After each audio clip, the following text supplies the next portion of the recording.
رابعہ اور دانش، آپ لوگ کیسے ہیں؟ ہم لوگ کینیڈا میں رہتے ہیں اور ہم وہاں سے آپ کا پروگرام، آپ کی جو نشریات ہے وہ دیکھتے ہیں، خصوصاً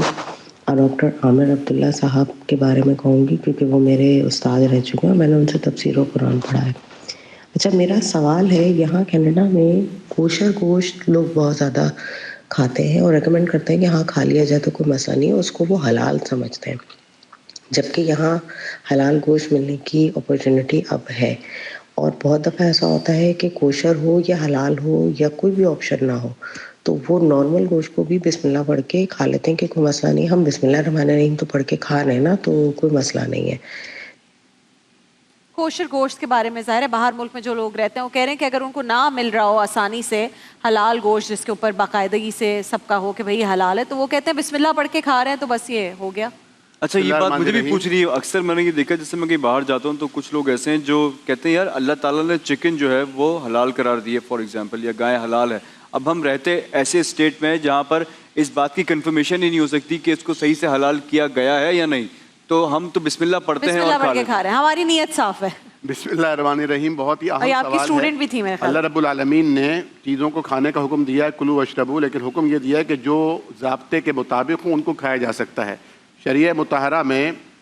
گوشت کھانے کے لیے کچھ قواعد ہیں، جن میں پہلا قاعدہ یہ ہے کہ وہ حلال جانور ہو، حرام جانور کو نہیں کھا سکتے۔ دوسرا یہ ہے کہ اس جانور کو شرعی طور پر ذبیحہ کیا گیا ہو، یعنی اس کی چاروں رگیں کاٹی گئی ہوں اور جو اس کا سارا خون ہے وہ باہر بہہ گیا ہو، تاکہ وہ جس کو کہا الا ما ذکیتم، تاکہ وہ پاک ہو جائے۔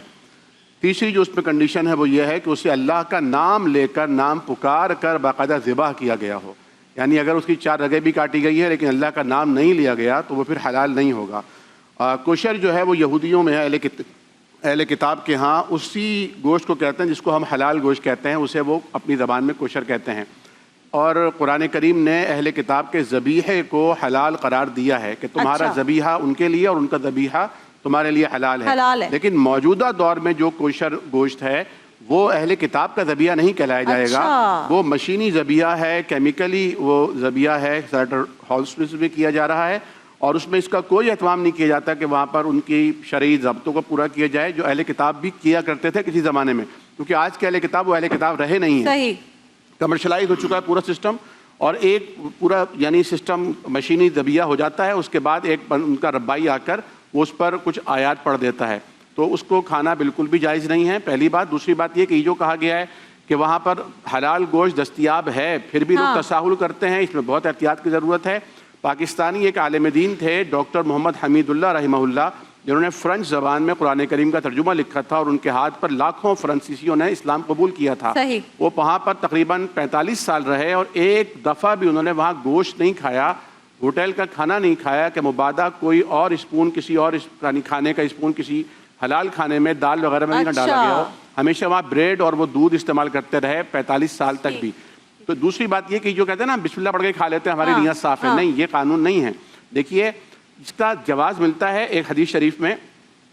سیدنا عائشہ رضی اللہ تعالیٰ عنہ راویہ ہیں، صحیح بخاری وغیرہ میں حدیث ہے، حضور کریم کی خدمت پہ ایک مسئلہ آیا کہ یا رسول اللہ، صحابہ کرام کے پاس گوشت آتا ہے لیکن وہ لوگ ہوتے ہیں جو ابھی مسلمان ہوئے ہیں، ابھی مسلمان ہوئے ہیں، نئے نئے مسلمان ہوئے ہیں، تو یہ خیال ہمارے ذہنوں میں آتا ہے کہ پتہ نہیں انہوں نے اس ذبیحہ کے اوپر بسم اللہ اللہ اکبر کہا یا نہیں کہا، تو حضور کریم نے ان کے اس واہمے کو زائل کرنے کے لیے فرمایا تھا کہ تم بسم اللہ پڑھ کے کھا لیا کرو، تم ان کے بارے میں ایسی رائے کیوں قائم کرتے ہو؟ یقیناً تم جیسے مسلمانوں کو بھی ایسے ہی مسلمان ہیں، تو کوشر سے احتیاط کرنا چاہیے اور حلال گوشت کا انتخاب کرنا چاہیے۔